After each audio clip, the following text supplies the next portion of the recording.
afternoon, everybody. I wanted to speak to you all today to address the death of Jamal Sutherland that occurred in our detention facility January 5th of this year. First, I would like to extend my sincere condolences and apologies to the Sutherland family. My heart goes out to them, and I will continue to do everything I can on their behalf and be available to them.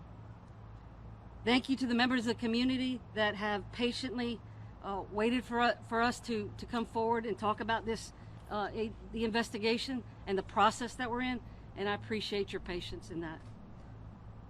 Some of you may or may not be aware that I walked into the doors, these very doors, to your left and to my right, in my full capacity as sheriff 3 hours prior to this tragedy. However, I knew coming into this position that changes needed to be made, and that is what we've been doing for the last 4 months, and that's why I ran for sheriff, and that's what we're going to continue to do. My goal is to be completely transparent while ensuring there is also due process and justice afforded to all parties involved. I've done my best to respect the process to the Sutherland family by adhering to their wishes in a signed agreement that has already been seen and viewed by the public.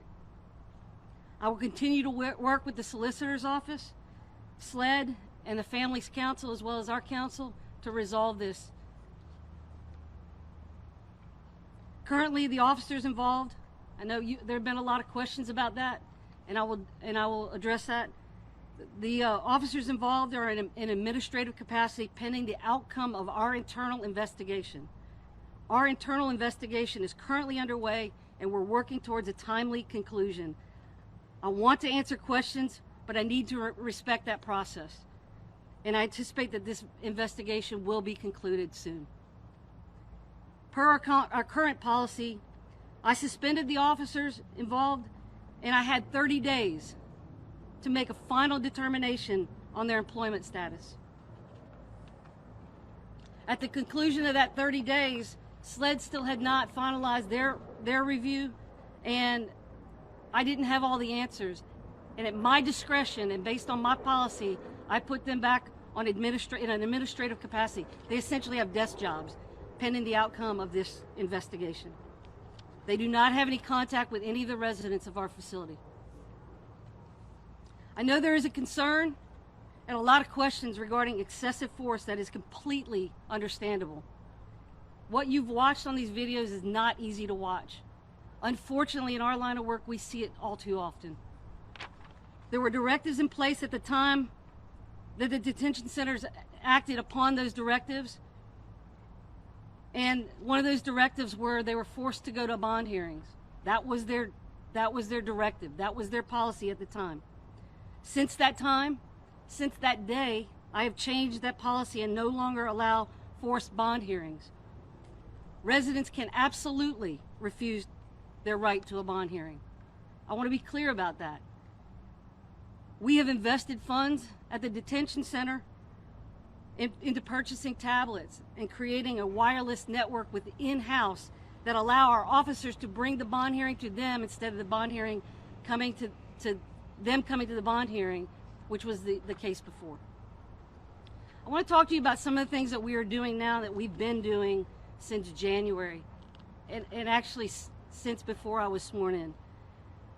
We are having an independent assessment done on all of our policies and procedures, more specifically the ones that cause higher liability, use of force, our traffic, our driving, things that could cause harm to the community. This is also true at the detention center. So this is being done as a holistic approach to look at what we have to make things better.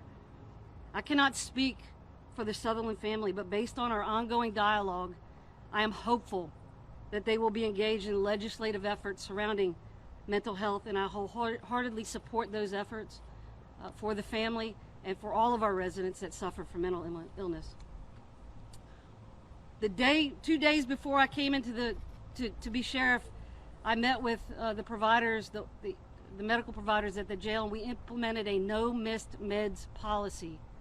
And what that means is if we have a person that comes into the facility and they are on medication and we know they're on medication or they have medication with them, the nurses and the doctors at the facility can take that medication, clear it through their medical provider, and they can administer those medications. To expand that, if they leave the facility, we give them about 3 days worth of medication. The breakdown now becomes the continuum of care. We cannot force somebody to continue care. All we can do is offer that service.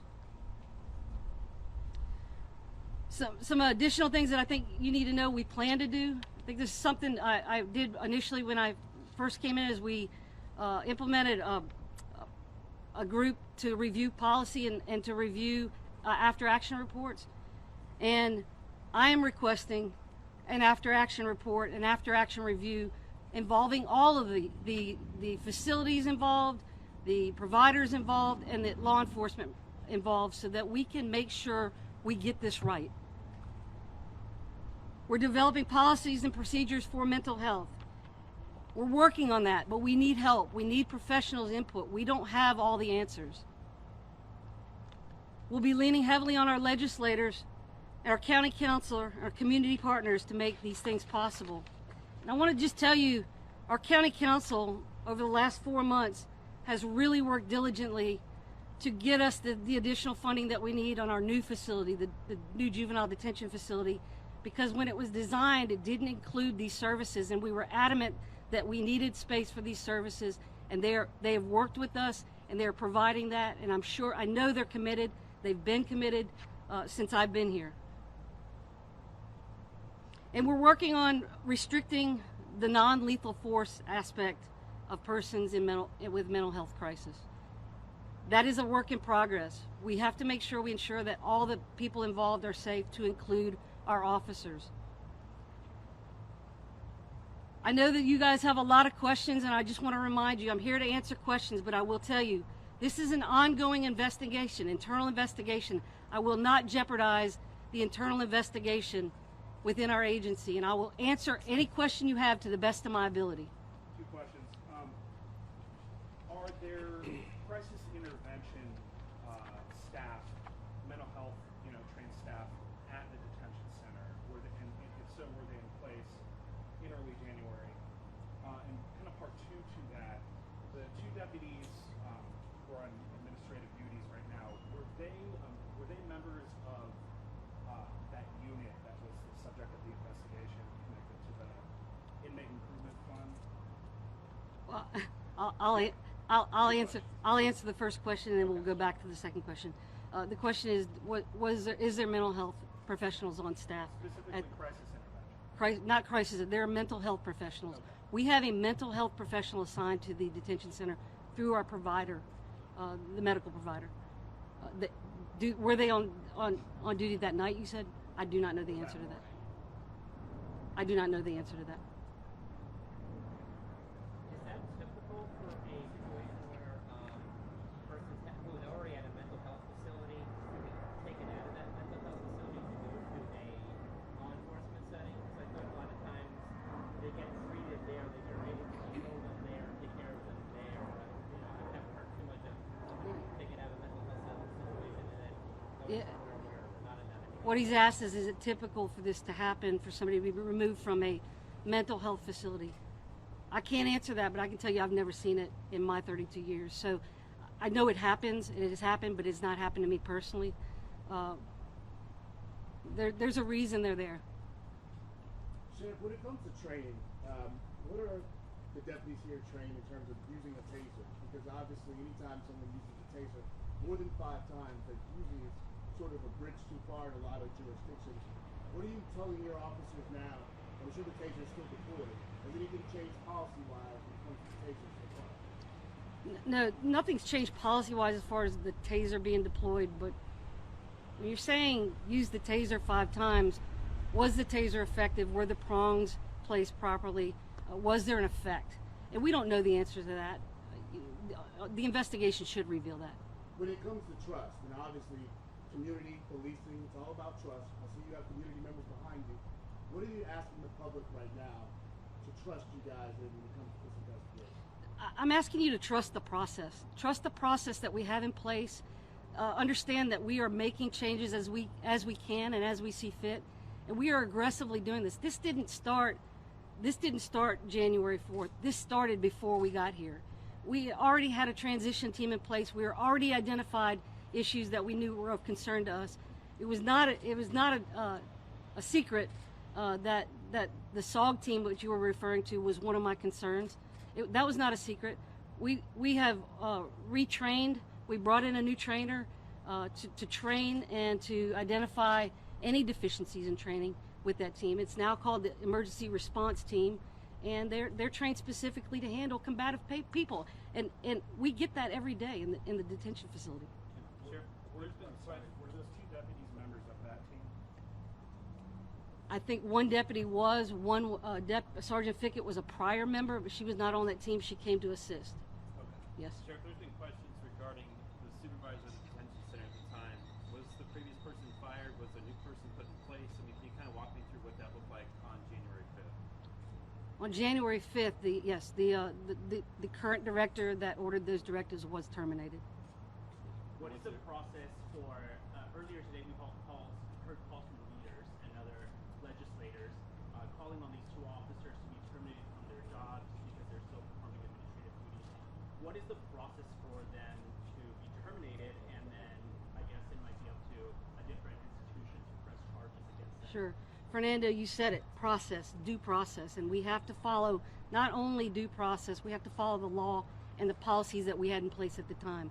And I will respect the integrity of that investigation, and I won't interfere with it. Trust me, when the investigation is done and complete and we make a determination, y'all will be the first to know. Sheriff, in the solicitor's report, it said that deputies were directed to do a cell extraction in this case. I mean, was that because of the forced bond hearing policy that had been in place, or who made that call? Yeah, I'm going to assume that is why they did it, because they did have a policy in place. So many other agencies, NCPD, Mayor Kisami, the Solicitor's Office, all throughout the day have put all the blame on you and your department. You just spoke about your first day on the job, the transition team.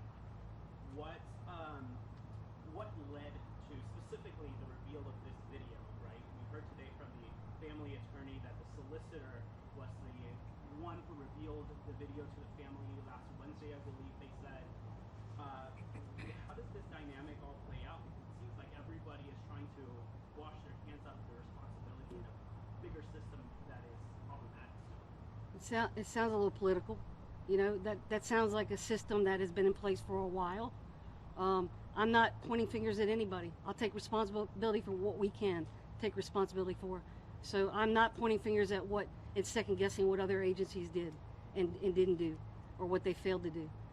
Our responsibility is the safety of Jamal Sutherland, and he died in our facility, so we need to examine that.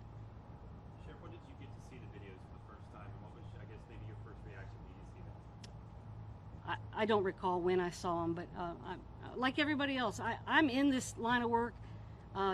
We see things like this all the time. I'm still horrified. It bothered me. And for transparency, you and I have talked about the budget for a long time, the divestment of funds. Are you willing to publicly call on Charleston County Council to fund some mental health programs that are separate from law enforcement agencies so that they're able to handle this? Yesterday, your statement said that throughout your career, you've witnessed that officers are not well equipped to handle these situations. Can you make that call to the county council? Yeah, not only to the county council, because they do approve our budget. I need to ask for it, but I need to have specifically needs for it, and so that's what I need help with. That's where the community can help us define what we need in that facility and how to get it there. Right now, we have a contract with a medical provider, and that's WellPath, and they provide that service. But it's not enough, Fernando. We have 750 people in there, and we have one mental health professional, and it's just not enough, and we need more.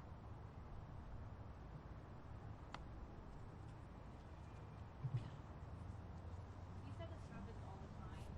Can you just speak to really if your changes and the policy changes you've already enacted will be enough to actually assist in the system, or do you think that there has to be a radical change in continuing to push for a systematic change and ensuring this doesn't happen to any more sons, brothers, or children anymore? You know, all I can do is tell you that we're going to put measures in place to protect our residents of our facilities. and we're going to do whatever we can to make that happen. That goes for our community as well. When I hear people talk about wanting to go out and protest and have their voices heard, I understand and I respect anybody's individual right to peacefully protest, and that is their right, and I agree with that. I've done it a few times myself, okay? But as your sheriff, it is my duty to serve all of our residents. But let me be clear. Let me be very, very clear. I will not tolerate any acts of violence against our citizens or our residents at our facility, and I will not any acts of destruction that jeopardize the safety of that community or my residents of the facility. And now, Sheriff, you did say that you had a new training officer that went into the actual jail and had basically gone through new training policies for your officers, correction officers.